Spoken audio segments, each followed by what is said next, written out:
Hello guys and welcome back to my channel. If you're new here, karibu sana. If you are a returning subscriber, thank you so much for your continued support. And on that note, I want to thank you because of my previous video. You have really shown your support and I really appreciate that. Now, I want to give you tips on how you can start your own dairy farm, and a successful one at that, because I have known that yes, I'm giving you tips on how you can make your affordable troughs, feeding troughs, but you even have a dairy farm. Now, if you want to start a dairy farm, there are some things that you should consider. And the first question I ask someone if they tell me they want to start a dairy farm is, what is the first thing that comes to mind when you want to start a dairy farm? If you said cows, then you are absolutely wrong. That is not the first thing that should come to mind. Yes, I know some people are surprised. The first thing that should come to mind is the construction and the cowshed itself. Because if you don't have a good cowshed, your work will be, I don't know, you will not keep good quality cows. Even if you buy them as good quality cows, they will come and deteriorate in your farm. Now, what is a good cowshed? Number one, it should have a concrete floor. And also it should have a roof on the stripping area and a roof on the feeding area. Now, if you don't have enough money to construct, how do you go about it? Which is the most important part of the cowshed if you want to start but you don't have enough money to start? So I would advise you start with a concrete floor and a good sleeping area for the comfort of the cows. Now, when it comes to feeding troughs, you can use what you have. Wooden feeding troughs, you can use a big basin, you can use whatever you have. And then with time, you can upgrade your feeding troughs. Like I showed you in my previous video, I had very shabby feeding troughs before we changed to these ones. And you can go watch the previous video if you have not watched.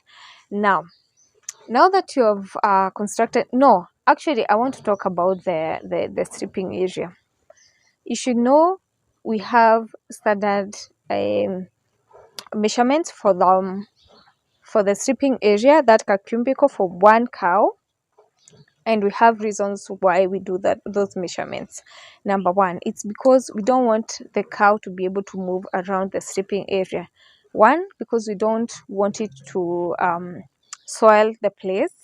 Number two, because we don't want it to have so much movement, because that energy, it should be used to make milk. Okay, now that you have constructed a good feeding, not feeding, now that you have constructed a good cowshed and you want to buy cows, where do you start? Do you buy already milked cow? Do you buy small heifers and bring them up by yourself, or do you buy in-calf heifers? And you have to start knowing these terms. In-calf means that the heifer is already pregnant for the first time but has not given birth. It's for the first time. Now, it all depends with your preference, but I would advise you to start with in-calf heifers and the heifer that you're going to inseminate in your farm, because you are guaranteed that they don't have those funny diseases. They don't have history of problems. You'll start to know that heifer from that first pregnancy, and you'll know what kind of a cow you have from the beginning. So if you want to start a farm, consider buying either an in-calf heifer or heifers, but you have to be patient. That's the thing. If you're not patient, you can buy the already milked cows, the one that will come direct and start milking, but you don't know the problems that they have or the reasons why they were sold off, because there are so many problems with the cows and that lead the farmers to sell them off, not unless the person who is selling the cows is just like a farm that sells to other farms, like a distributor. You get what I'm saying? But if you buy from other small farmers, you don't know why they sold that cow. And we'll talk about the problems maybe in another video, but for now I want to talk about starting a farm. Now, there is something else I've forgotten about the stripping area.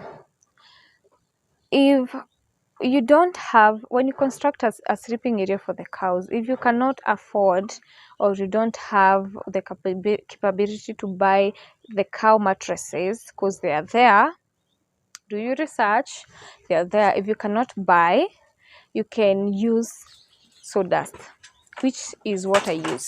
I use sawdust for my cows. And actually, if you can get, especially for the small scale farmers, if you can get sawdust, it's much better than the mattresses. So I would advise you get mattresses or sawdust for the cows to be comfortable, because the floor sometimes it can be cold and such things. I can explain later in another video, but that is one of the reasons. And then, now that you have the construction, you have bought the cows, what next? The next thing is to go in feeding. When it comes to feeding, there's so much that we can talk about. Yes, so much that we can talk about feeding, because I'm also doing research on how I can increase milk production. But one thing I can tell you for sure, you can buy a cow which is producing 30 liters per day, and when it comes to your place, it starts producing even less than 20 liters. Does that mean that the person who sold the cow to you lied to you? No. It just means that you're not feeding it the right way, and you should start learning on how you should feed the cows properly.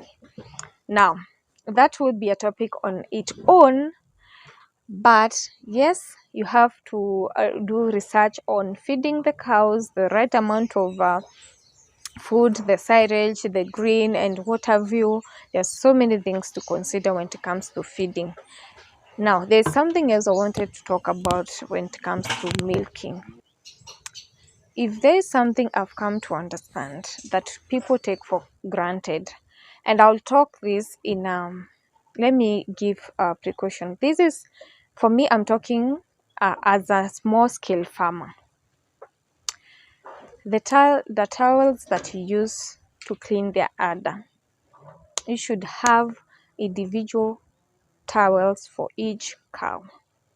Reason being, if one cow gets sick and you're using, for example, gets sick and gets mastitis, and you're using one towel for every cow, each other cow, you are going to make the other cows sick.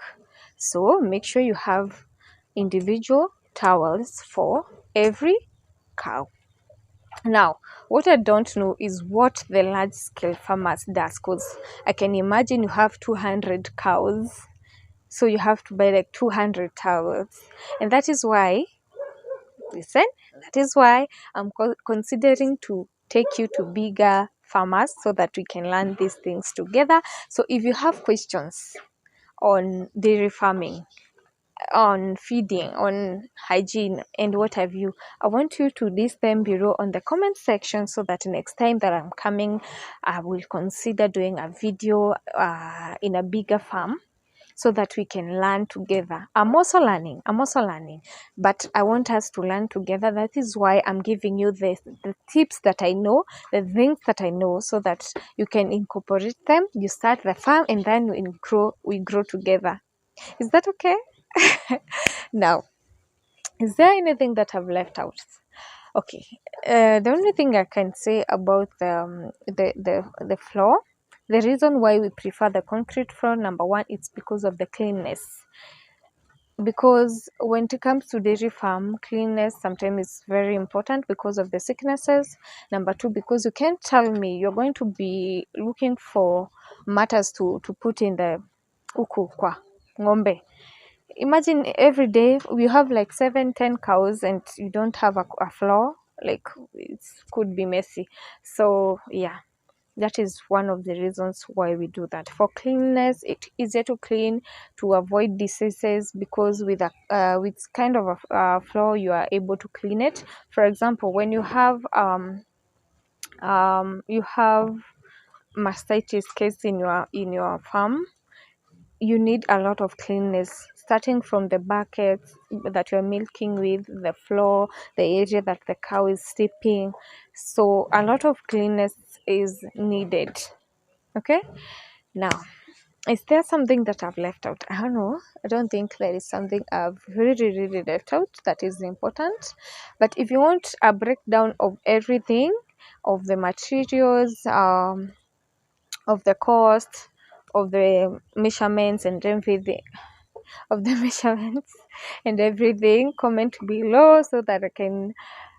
Even you can reach me out on my IG, that is Wango Jacqueline, on my Instagram. DM me so that we can be able to talk one-on-one. I can advise you. I can send you um individual um tips. I'm trying to think, so that I can send you individual tips. And if you know a large scale farmer who would like, or who would share with us these things, please comment below. You can share the number with me on my Instagram, on my email, jacquelinewango at gmail.com, and I'll be happy to communicate with you. Thank you so much, guys, for your continued support. Thank you for subscribing. If you've not subscribed, what are you waiting for? We are on our way to 1K subscribers, and I'm really happy about that. Thank you so much, guys. See you next time. Bye.